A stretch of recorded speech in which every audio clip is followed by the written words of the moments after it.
Good morning. Welcome to Government Engagement and Agreements. Why do we bother? If this title seems a little bit cheeky or even disrespectful to our three panellists, my apologies up front. Still though, you've made the effort to come down from Canberra, so I can't have offended you too much anyway. Is it just a clickbait topic to attract an audience? Well, it would appear to have worked anyway, so mission accomplished. Is it even a real question that anyone would ask?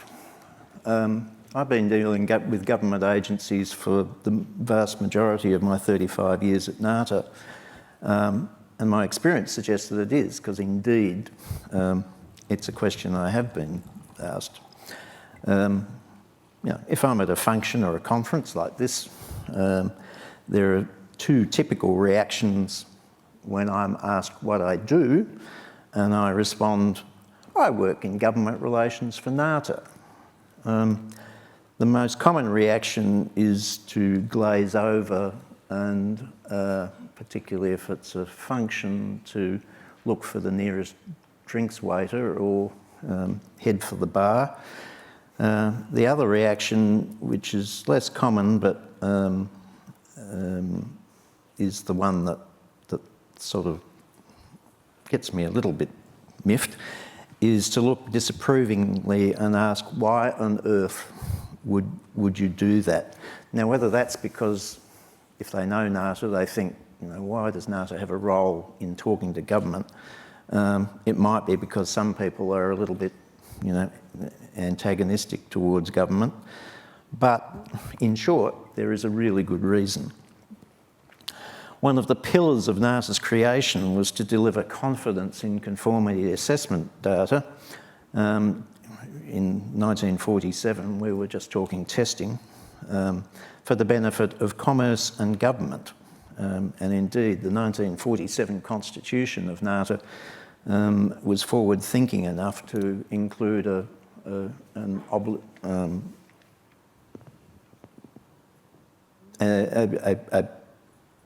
role in facilitating trade.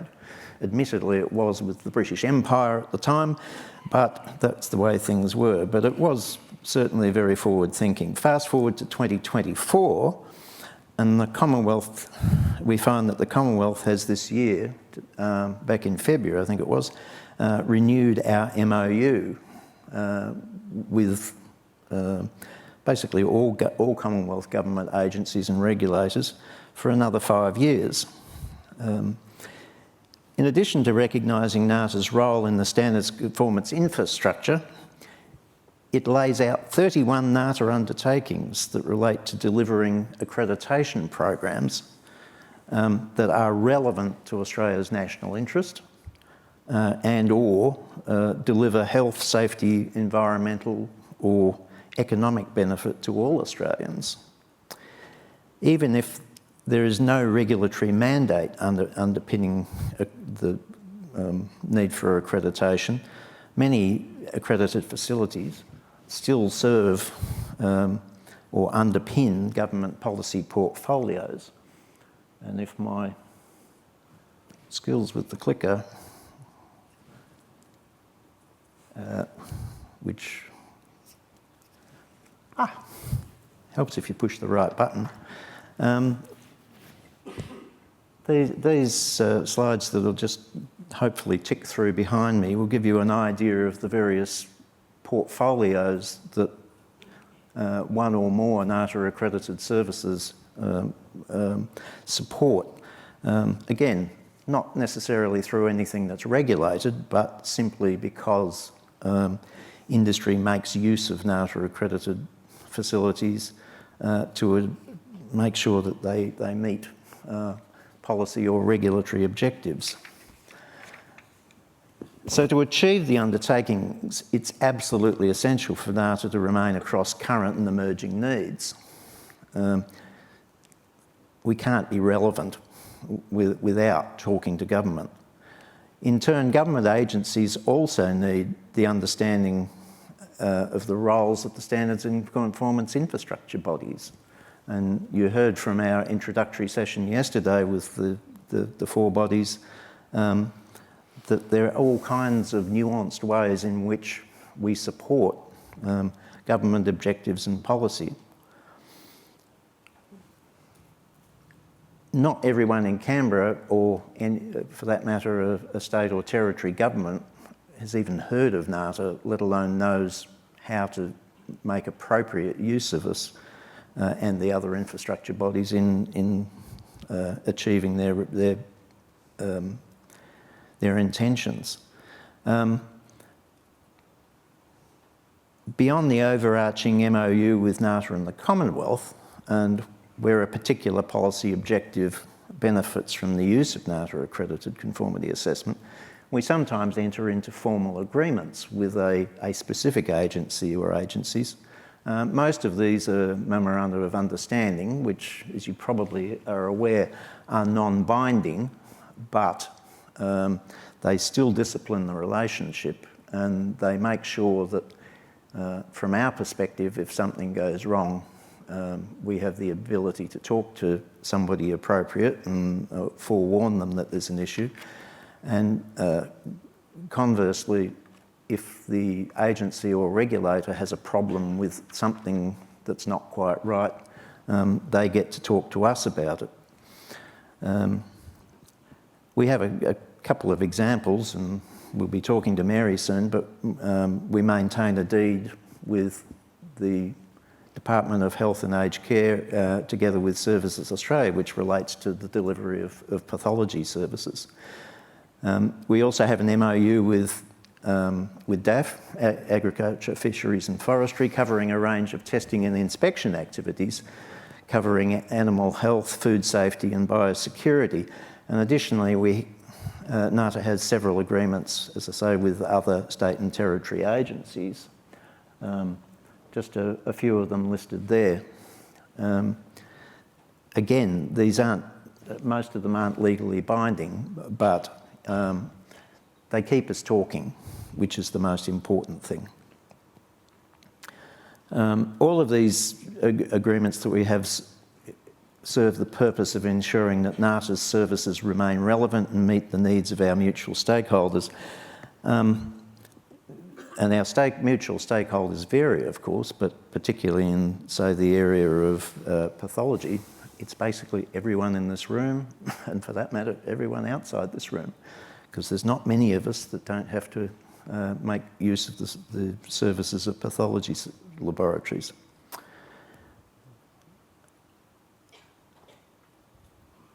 While we're considering government policy objectives, I just want to finish the introduction by pointing out that every organisation and individual that uses the services of NATA or NATA accredited conformity assessment bodies has the same basic need. And Jennifer was talking about it yesterday in her keynote. It's about making decisions. And if we look at this slide, it's just a simple flow chart. You have a decision to make, and you want to know that you're making that decision on reliable information, reliable data.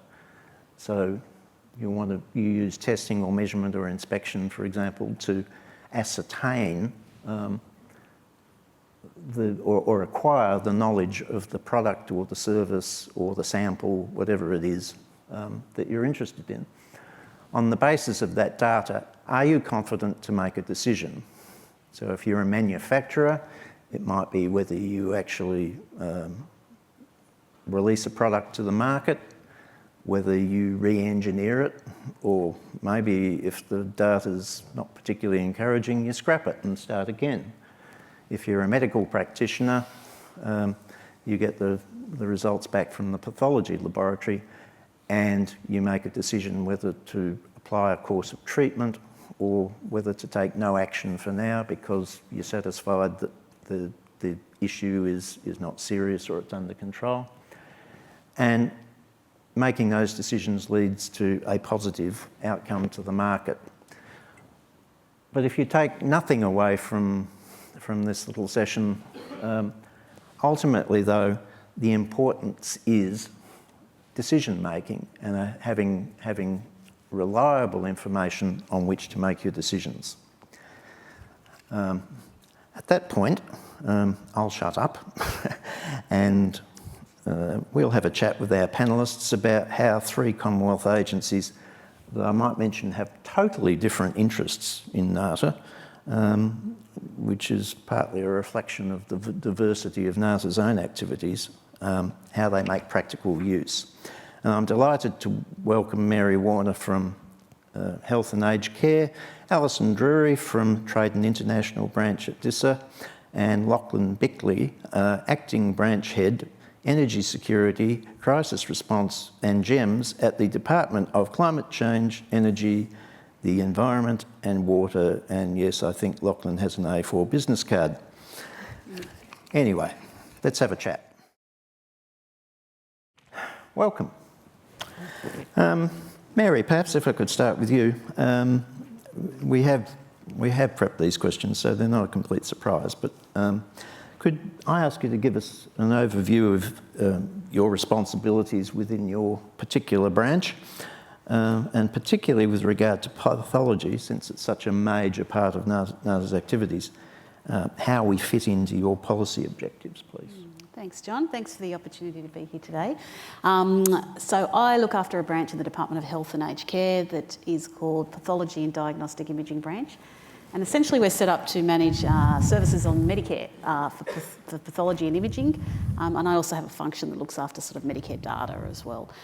And part of the pathology function that I manage also looks after pathology quality. So we have 2 accreditation schemes that we are responsible for. So one is the National Pathology Accreditation Scheme, you're probably familiar with, and the other one is a Diagnostic Imaging Accreditation Scheme. Very different schemes and have evolved over different times. So the pathology scheme has been around since 1986. You know, a very comprehensive scheme that works very well. Imaging, we're still getting there. And that's been around since 2007. We have had a new arrangement with the Australian Commission for Quality and Safety in Healthcare, and they have sort of taken over the sort of day-to-day running, I suppose, of the National Pathology Accreditation Scheme, where they look after development of the standards, and they also provide administrative support to our ministerial appointed committee, the National Pathology Accreditation Advisory Council. And then the department's sort of taken a little bit of back seat with that one, and we sort of manage sort of the policy around the scheme, and we also manage the regulations and the legislation associated with that scheme. And we continue to do that for the Diagnostic Imaging Accreditation Scheme as well. Thank you. Just a supplementary. The Pathology Accreditation Scheme sits under the Health Insurance Act. Rather than specific legislation. Why is it an insurance issue? Well, it's an insurance issue because the government and many governments have considered that, you know, pathology accreditation is very important for patient outcomes and to ensure that there's, you know, standardisation, ensure quality, ensure safety of services. So we have our Medicare rebates are tied to being, you know, having a pathology laboratory and the processes associated with that accredited.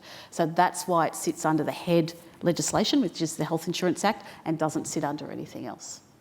Mm-hmm. Yeah, thank you. Lachlan, GEMS.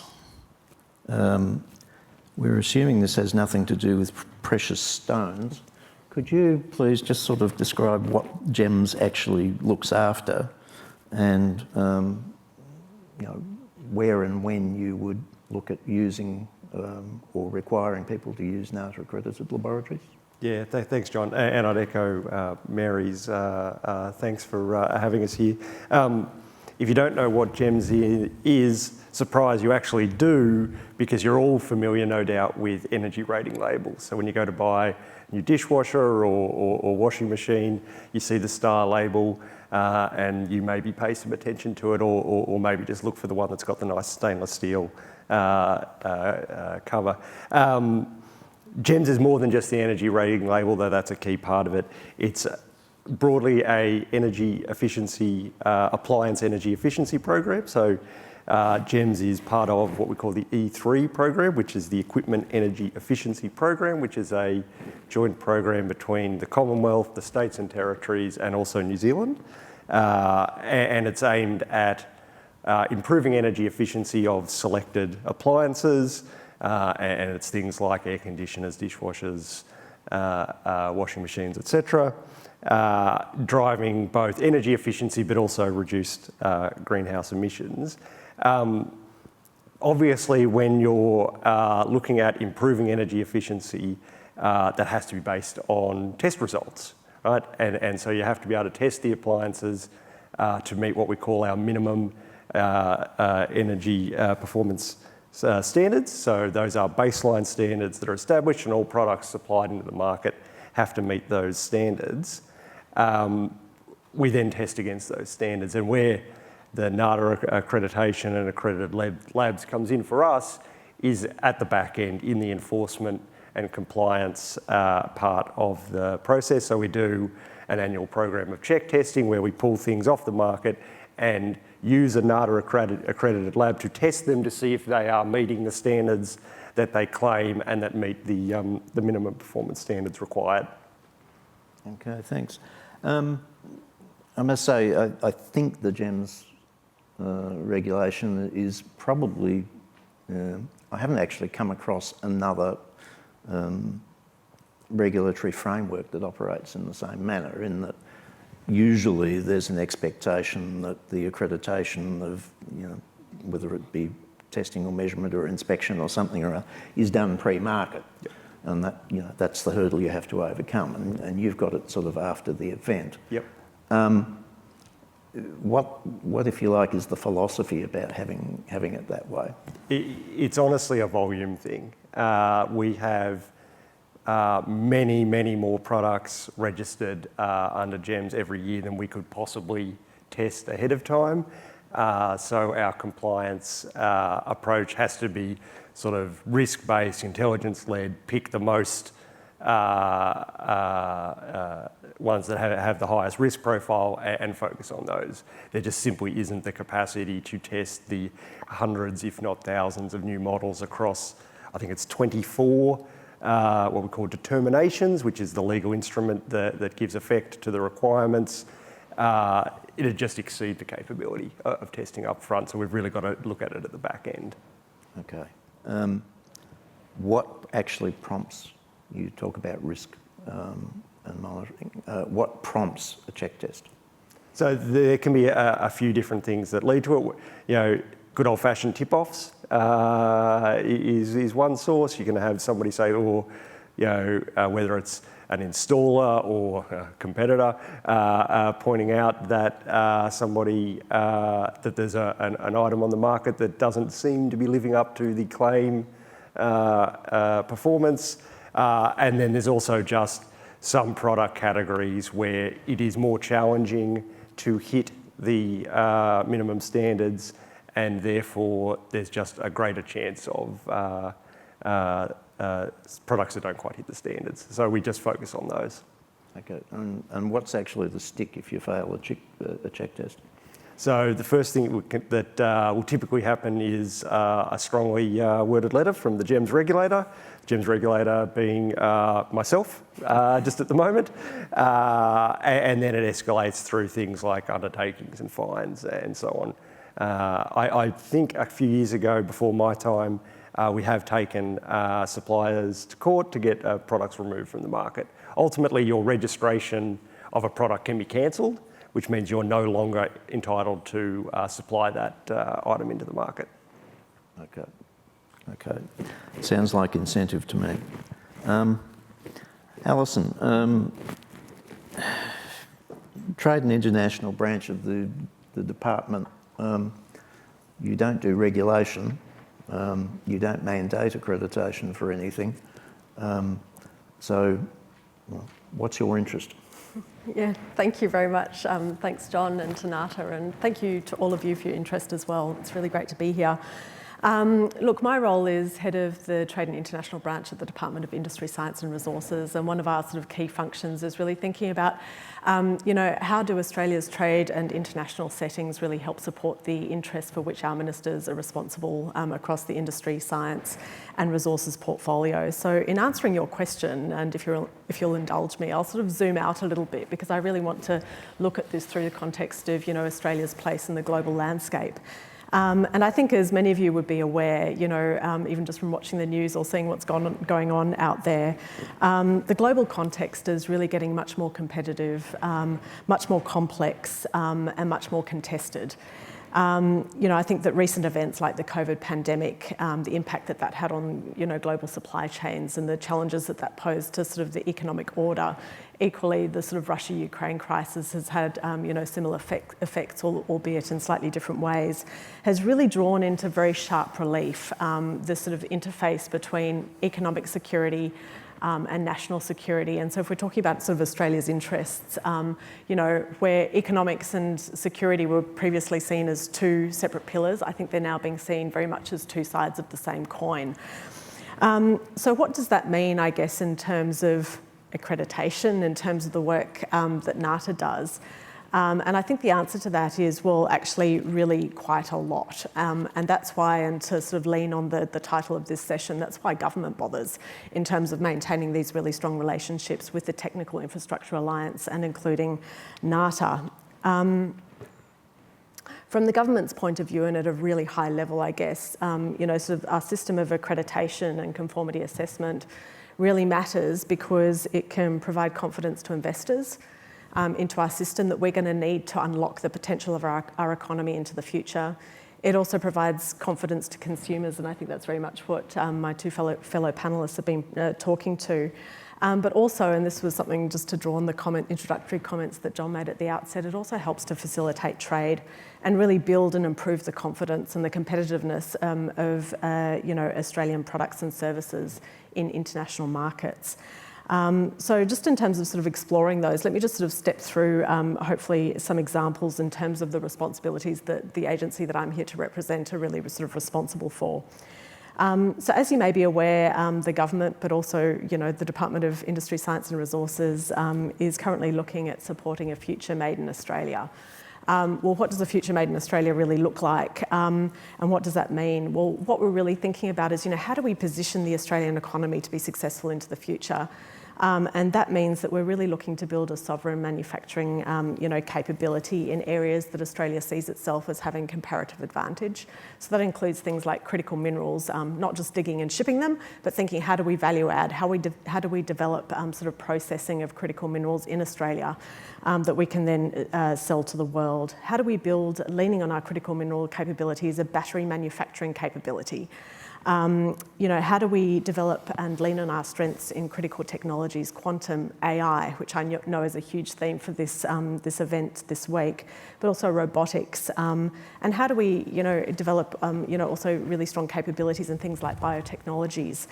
And I think that a strong standards and conformance framework, is really going to be really crucial to Australia being able to meet its strategic ambition in some of these key sectors. So that's why we bother. That's why accreditation matters. And perhaps just to draw on a bit of an anecdote, a couple of weeks ago I was actually travelling with our Minister for Industry and Science, Ed Husick, to the United States to represent at the world's major biotech conference.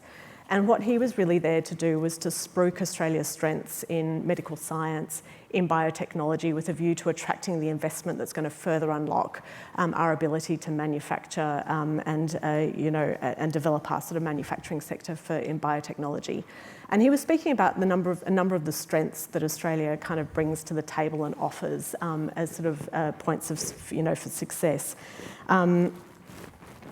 And one of the draw cards that the Minister really spoke to was, the strength of our standards and strict regulatory certification practices, which is often, of course, sort of underpinned by NATA accreditation.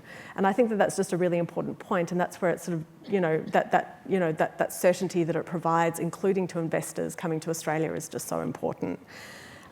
If I could just perhaps touch on the trade facilitation piece, because again, I think that that's really important. Australia, and part of the role of my team is to maintain mutual recognition agreements with a range of different countries. We've got partners including New Zealand, the European Union, the UK and Singapore. And it's a central piece of any free trade agreement that we negotiate, and we work very closely with NATA too in terms of establishing our negotiating position in terms of going into these FTAs.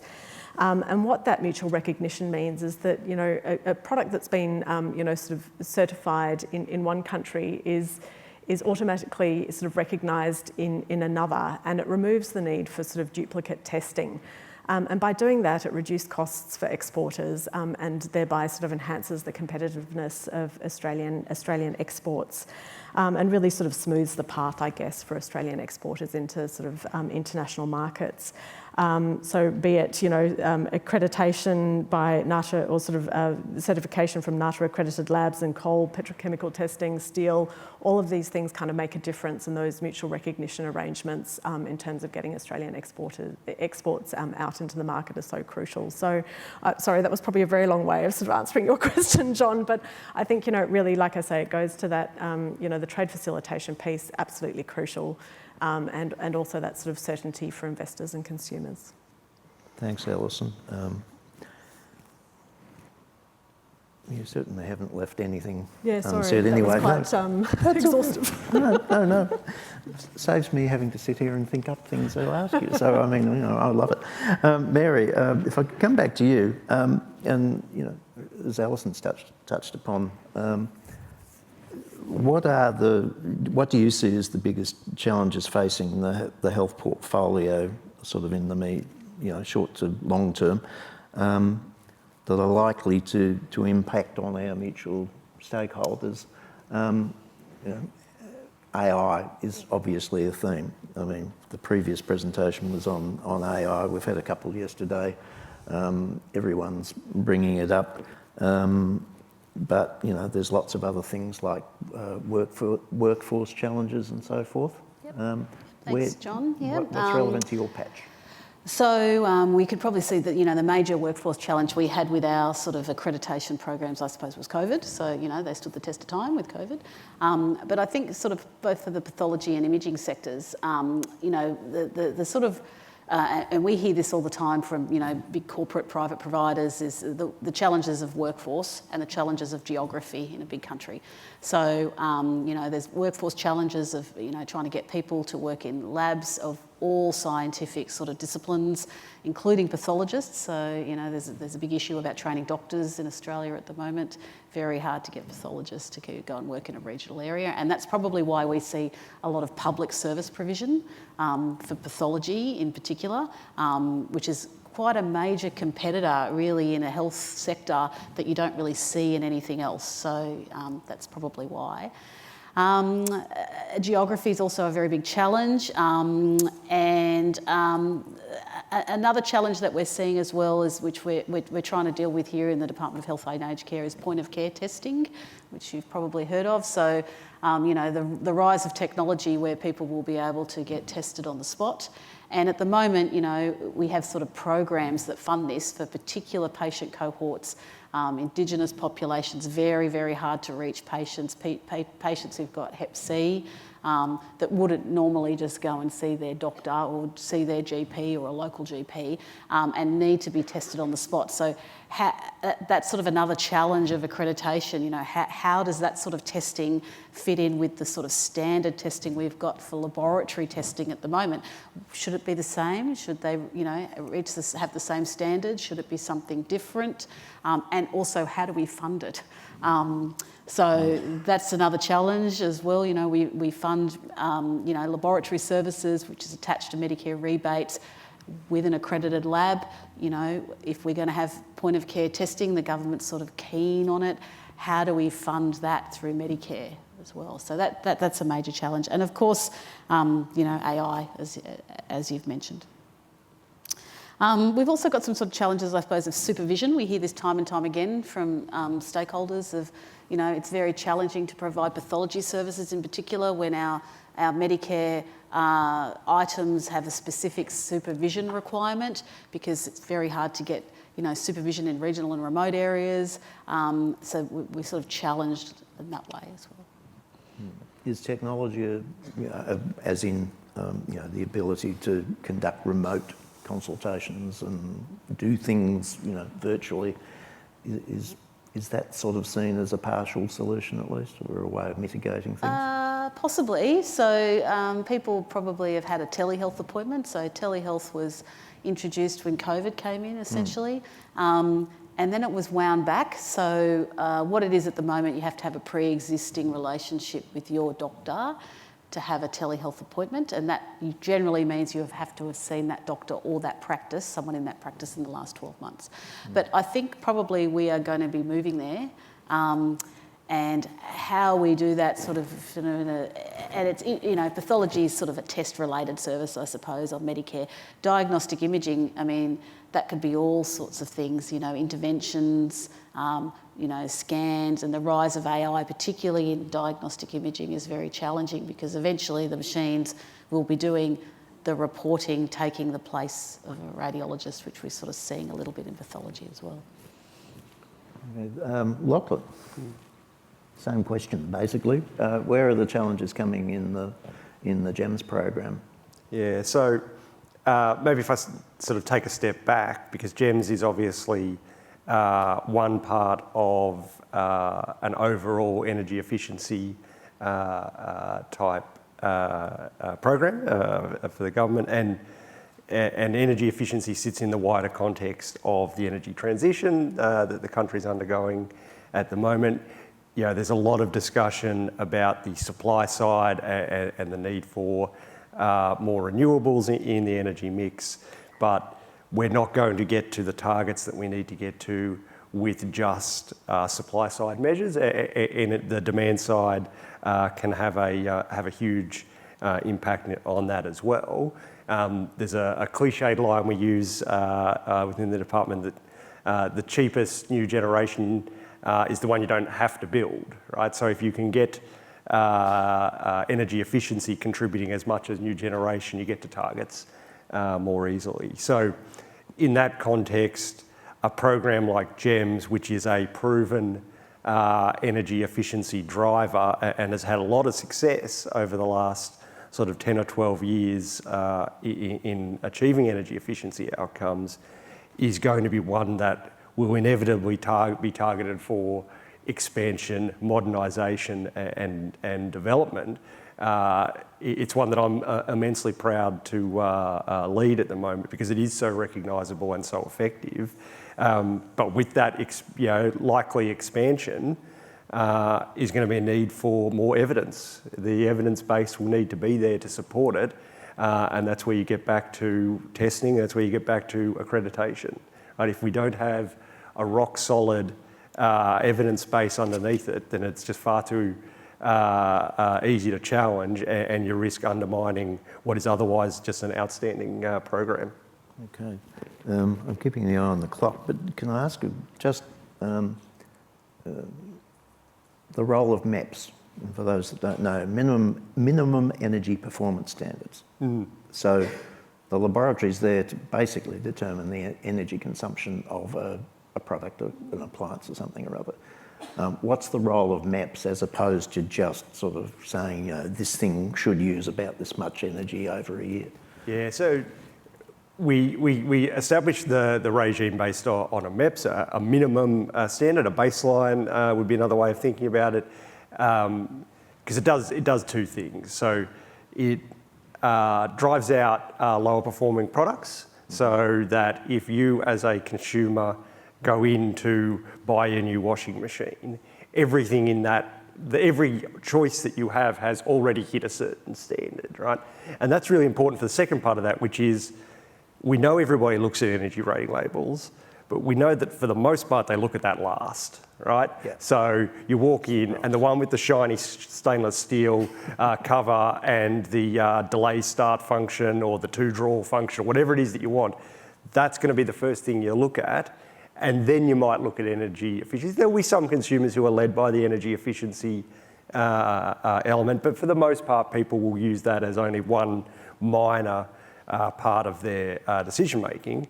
So if that's the case, if you imagine that human behaviour, then what you want to do is effectively reduce the ability to choose poor products, right? Products that don't hit baselines, right? So that even if you're not looking at the energy rating label at all, you're still selecting something that isn't too bad, basically. Yeah. Thank you. And Alison, again, the question, where are the challenges into the future? Yeah, look, I think it's it's a big question, important one. But I think the biggest challenge, the challenge that I guess my agency is dealing with, and I think this has got flow-on sort of implications right the way through the Australian sort of economic system, is how to navigate and how to manage a really rapid transformation to a new economy. And I guess this sort of touches on sort of what Lachlan's been speaking about, the transition to a net zero emissions future.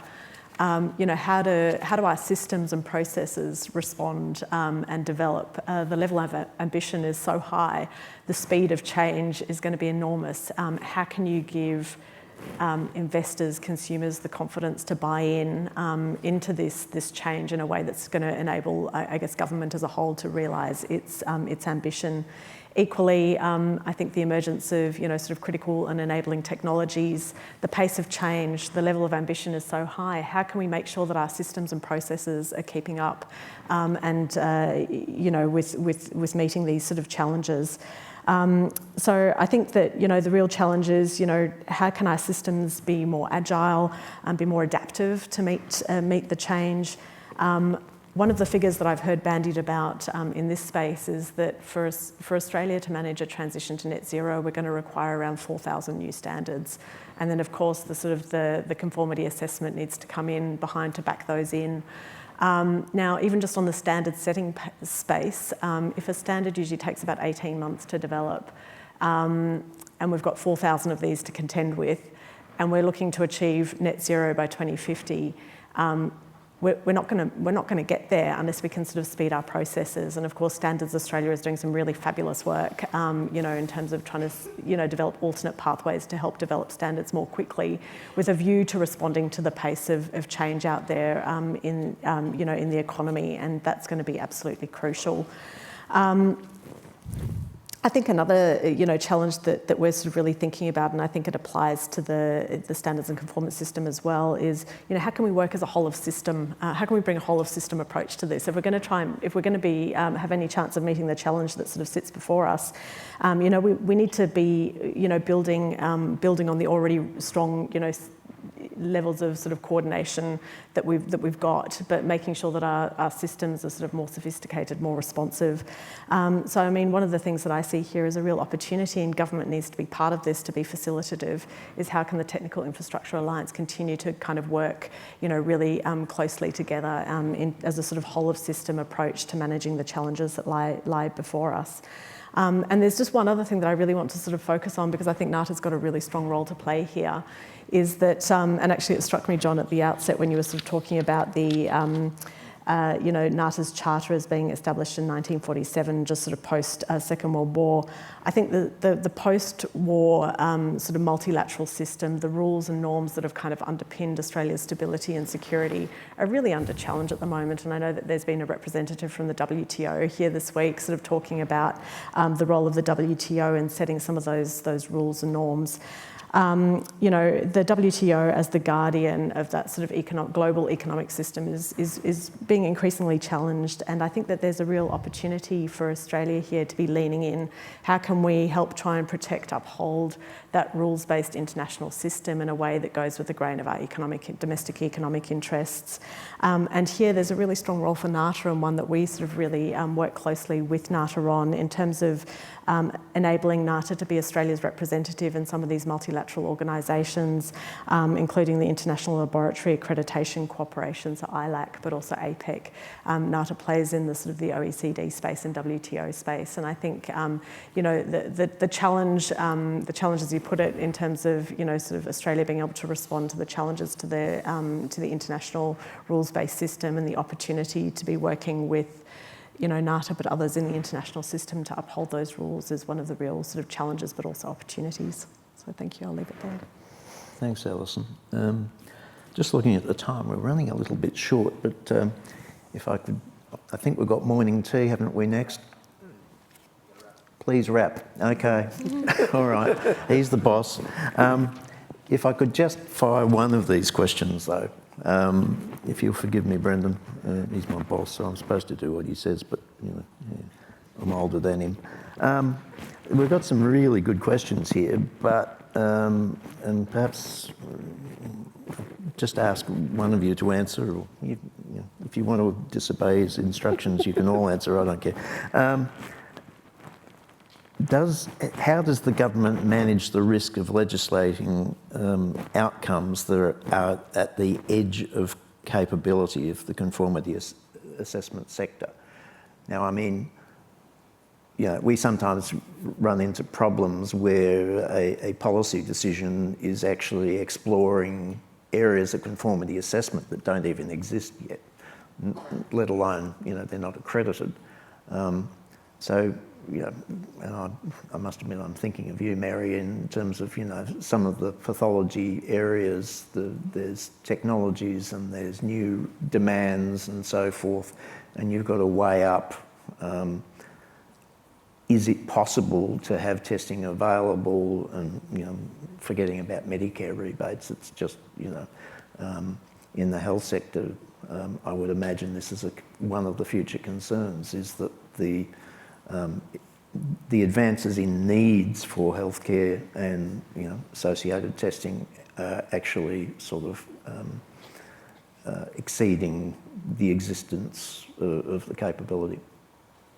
It's a good question. I think from a health perspective, we're very wedded to this. Medicare rebates are tied to accreditation, and I don't think that will change in the near future. We've got in health, just in imaging and pathology, I think we spend nearly $9 billion, and we have 200 million services a year. So I can't see a world probably in our lifetime that we're going to move away from having accreditation not linked to Medicare rebates. But that doesn't mean we still need to be agile when new technologies come up, and maybe we could get better at predicting this and having different types of standards that are not sort of what we do at the moment, particularly with pathology. That are more guideline type standards for new and emerging technologies. But yeah, I can't see a world where we're going to move away from payment linked to accreditation.